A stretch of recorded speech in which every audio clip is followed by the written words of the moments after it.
1, 2, 3, bap, bap, bap, bap, bum, bap, bap, bap, bap, and yeah.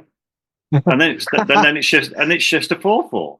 Now we're untrained musicians. The girls will be the first to say we were in our first album and it was so hard or so tough to get everything to gel.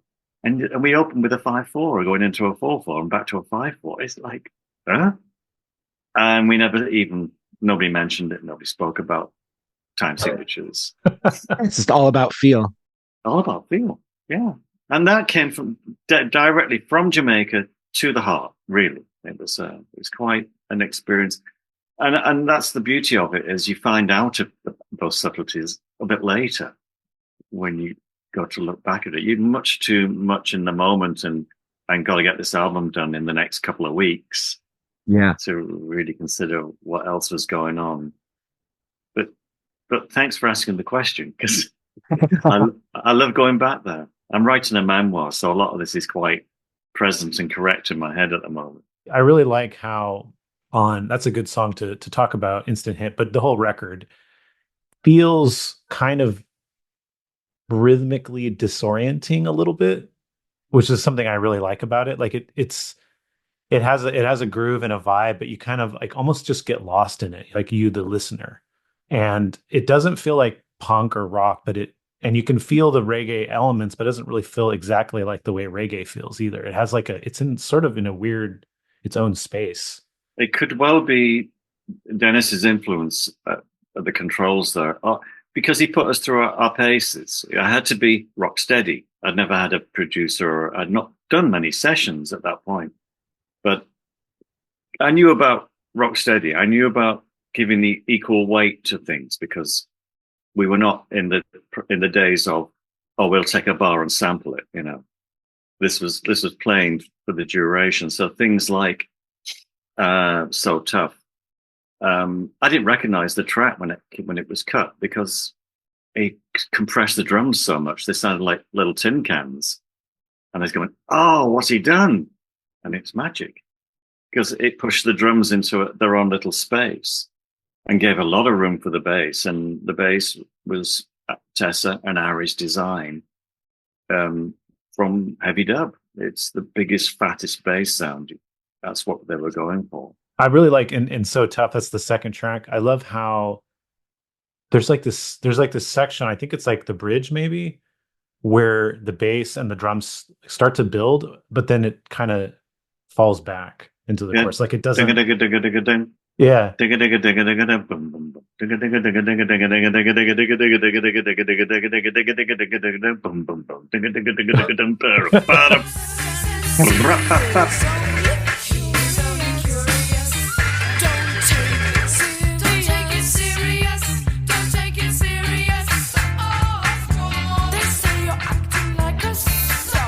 And that count either, there was no counting.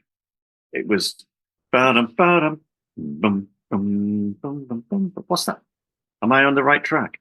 Bum, bum, bum, bum, bum, bum, bum, bum. That's a 5/4 as well. Bum, bum, bum, bum, bum, bum. It's very close to the original version of the song, which had Palmolive playing. I think there's that. I'm getting mixed up in my songs. So, but it is interesting how like different most of the songs sound. If you listen to like the Peel sessions, or I assume when you saw them live, which you'd seen them live before you joined the band, right? Yeah. Chaos, total chaos. Yeah, usually ended in a fight on stage. Really?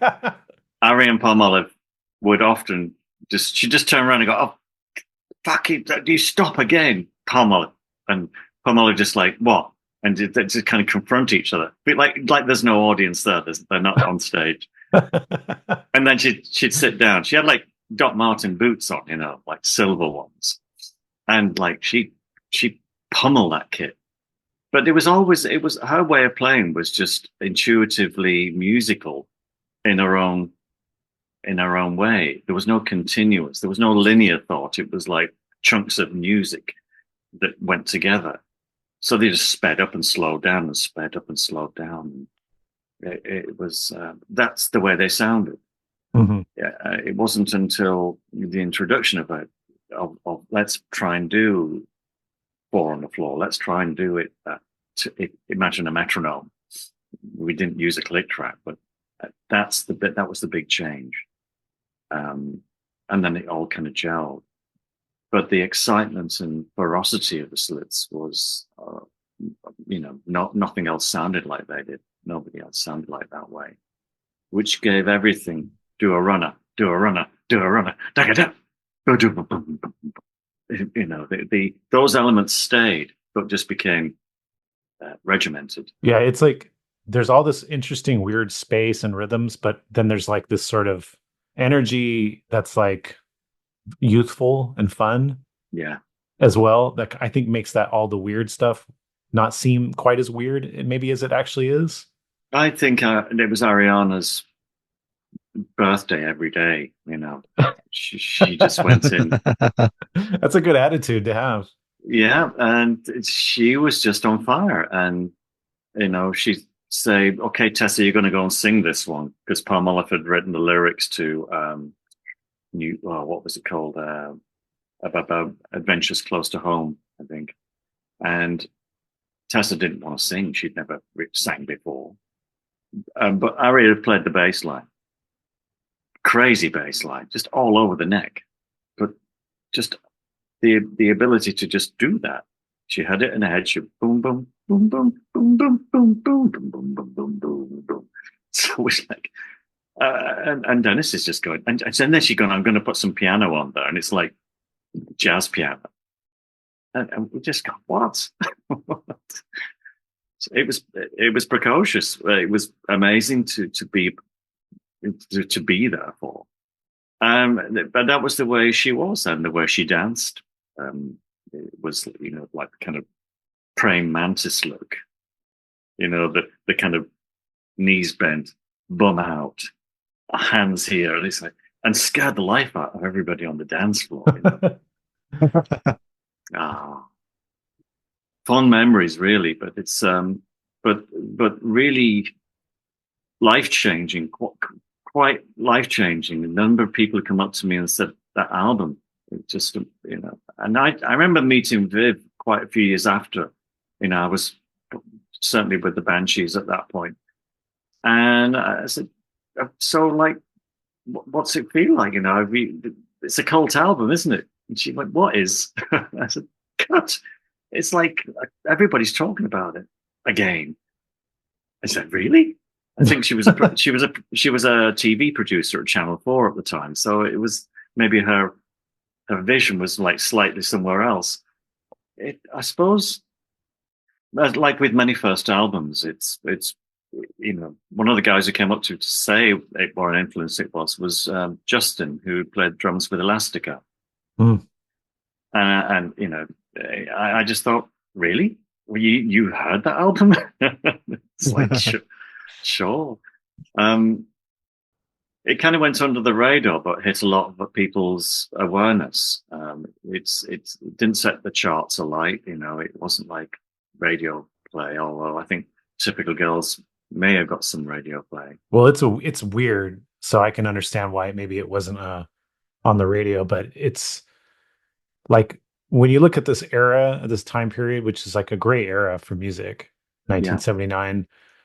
In the UK, it's still one of the best ones, and I also think it's like one of the best examples of using reggae influences in a way that's not expected and maybe different than you would think reggae influences would be incorporated into music. Yeah, didn't Led Zeppelin try it? It's funny. I read an interview. No, it wasn't an interview. It was an article. It was about John Bonham, how much he hated reggae. I know. And he said that he was under duress to record that song. It must have been really hard. I can somehow picture Led Zeppelin arriving at, like, there's a story of John Bonham and Jimmy Page going down to the Vortex, on Oxford Street, round about that time of 79.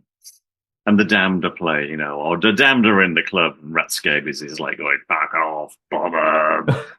And Bonham was going like, I can make mincemeat of him.